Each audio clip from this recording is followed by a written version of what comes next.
दोस्तों, मिस्र एक ऐसा देश जिसका इतिहास हजारों साल पुराना है और इन हजार सालों में कई राजवंशों ने मिस्र पर शासन किया।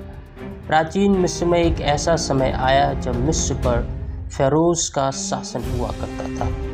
फेरोज के शासनकाल में भी कई ताकतवर, कमजोर, दयावान और निर्दयी फेरोज ने मिस्र की गद्दी संभाली और इन्हीं फेरोज में से एक था तूतिनखामेन, जिसे राजा टुट के नाम से भी जाना जाता है, जो महज 9 साल की आयु में मिस्र की गद्दी पर बैठा और लगभग 10 साल शासन करने के बाद 19 साल की आयु में उसकी रहस्यमय तरीके से मौत हो गई। आज की इस वीडियो में हम तूतिनखामेन की रहस्यमयी मौत और उसके कब्र के श्रापित होने के राज से पर्दा उठाएंगे। वीडियो पसंद आए तो वीडियो को लाइक और चैनल को सब्सक्राइब जरूर करें। दोस्तों, तूतिनखामेन प्राचीन मिस्र के 18वें राजवंश का 11वां शासक था। उसका जन्म 1341 ईसा पूर्व के आसपास हुआ था।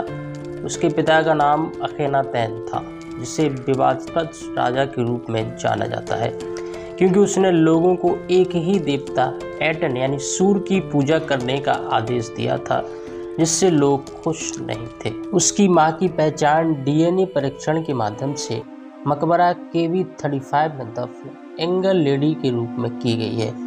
तूतिनखामेन की पत्नी का नाम अंकेसेनामुन था, जो उसकी सौतेली बहन थी।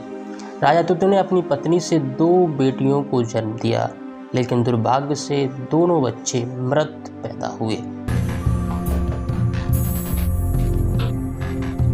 दोस्तों, तूतिनखामेन जब 19 साल का था तो उसकी अचानक रहस्यमय तरीके से मौत हो गई। तूतिनखामेन की मौत के बाद उसके शव को मम्मी बनाकर सुरक्षित रख दिया गया। मम्मी के साथ ढेरों कलाकृति, गहने और खजाने भी उसकी कब्र में दफनाए गए। दोस्तों, तूतिनखामेन की मौत के विषय में वैज्ञानिकों की अलग अलग राय है। कुछ आर्कियोलॉजिस्टों का मानना है कि तूतिनखामेन को हड्डियों की गंभीर बीमारी थी, जिसके कारण वह विकलांग हो गया था, जिससे उसे इधर उधर घूमने में कठिनाई होती थी। हालांकि प्राचीन काल में उसे नियमित रूप से तीरंदाजी जैसी शारीरिक गतिविधियां करते दिखाया गया है। ऐसा माना जाता है कि उसकी हड्डी संबंधी बीमारी में भी वंशावली का योगदान था। उसकी मम्मी के CT स्कैन से पता चलता है कि उसका बायां पैर टूट गया था और संक्रमित हो गया था, जो उसकी असामयिक मृत्यु का कारण हो सकता है। इसके अलावा कुछ विशेषज्ञों का मानना है कि राजा टुट की हत्या की गई थी।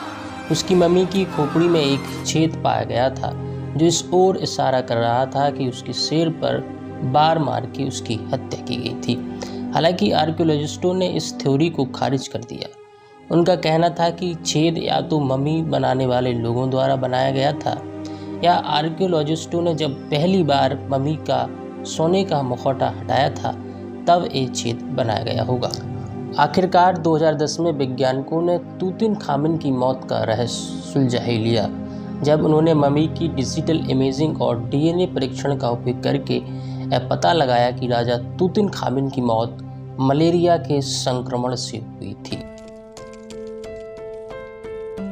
लगभग 3000 साल तक तूतिनखामेन की कब्र मिस्र की रेतीली ज़मीन के नीचे दफन रही, जिसको आखिरकार नवंबर 1922 को ब्रिटिश आर्कियोलॉजिस्ट हावर्ड कॉटर और उनकी टीम के द्वारा किंग्स ऑफ वैली में खोजा गया।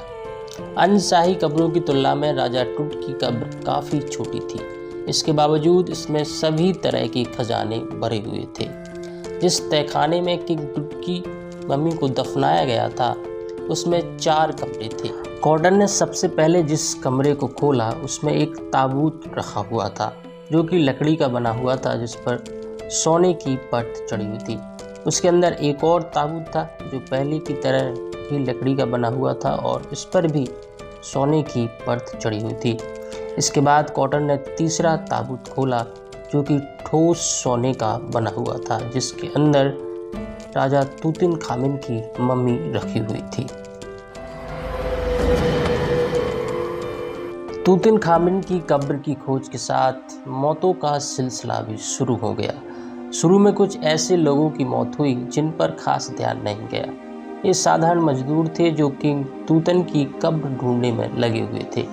लेकिन साल 1923 में जब लॉर्ड कॉर्नवालिस, जिन्होंने कॉटर को कब्र ढूंढने के लिए पैसे दिए थे, उनकी अचानक मौत हो गई। सबसे पहले कॉर्नवालिस को बुखार आया और फिर निमोनिया हो गया। इसके बाद बेहोशी की हालत में अड़ाप शड़ाप बड़बड़ाने लगा और कुछ दिनों के अंदर उसकी मौत हो गई। इसके बाद तो हाई प्रोफाइल लोगों की मौत का सिलसिला शुरू हो गया। तूतन की मम्मी का एक्सरे करने वाले रेडियोलॉजिस्ट आर्कीबेल्ट डगलस एक्सरे के तुरंत बाद बीमार पड़े और 3 दिन के अंदर उनकी भी मौत हो गई। फिर लॉर्ड कॉर्नवालिस के सेक्रेटरी रिचर्ड बेडेल की भी मौत हो गई। इसके तुरंत बाद अमेरिका के इजिप्टोलॉजिस्ट आयरन एम्बर की भी मौत हो गई। धीरे धीरे 2 दर्जन लोग मौत के मुंह में समा गए, जो किसी न किसी तरीके से तूतन की कब्र से जुड़े हुए थे। कईयों ने खुद सुसाइड कर लिया। इन रहस्यमय मौतों के बाद किंग तूतन की कब्र को क्रश ऑफ द मम्मी या क्रश ऑफ किंग टूट कहा जाने लगा, और मम्मी तो दूर उसकी कब्र के आसपास जाने से भी लोग घबराने लगे। इन सब मौतों के बाद आपके मन में भी ये सवाल जरूर आया होगा, क्या तूतनखामन की कब्र सच में श्रापित है? यदि वैज्ञानिकों की माने तो श्रापित होना जैसी कोई बात नहीं, बल्कि अचानक हुई मौतों की बजाय ताबूतों के भीतर जमा जहरीली गैस या पैथोजन रहे होंगे। ऐसा माना जाता है कि लोगों की मौतों का कारण यूरेनियम और जहरीले कचरे से निकलने वाली रेडिएशन पॉइजनिंग था, जिनके संपर्क में आने से कैंसर भी हो सकता है। इसके अलावा जब मम्मी की लैब टेस्टिंग हुई तो देखा गया कि ताबूतों के भीतर जानलेवा फंगस पैदा हो गए हैं। ये इतने घातक हैं कि इनसे सांस लेने में रुकावट और फेफड़ों में खून जमना जैसी दिक्कतें आ सकती हैं। इसके आधार पर कहा जा सकता है कि किंग टूट की कब्र श्रापित नहीं है। उसके श्रापित होने की कहानी अफवाह है, जिसे उस समय मीडिया द्वारा फैलाया गया था। दोस्तों, आशा करता हूँ कि आज की वीडियो से आपको कुछ सीखने को मिला होगा। वीडियो पसंद आई तो वीडियो को लाइक और चैनल को सब्सक्राइब जरूर करना। तो मिलते हैं किसी नई वीडियो में किसी नए टॉपिक के साथ। तब तक के लिए जय हिंद, जय भारत।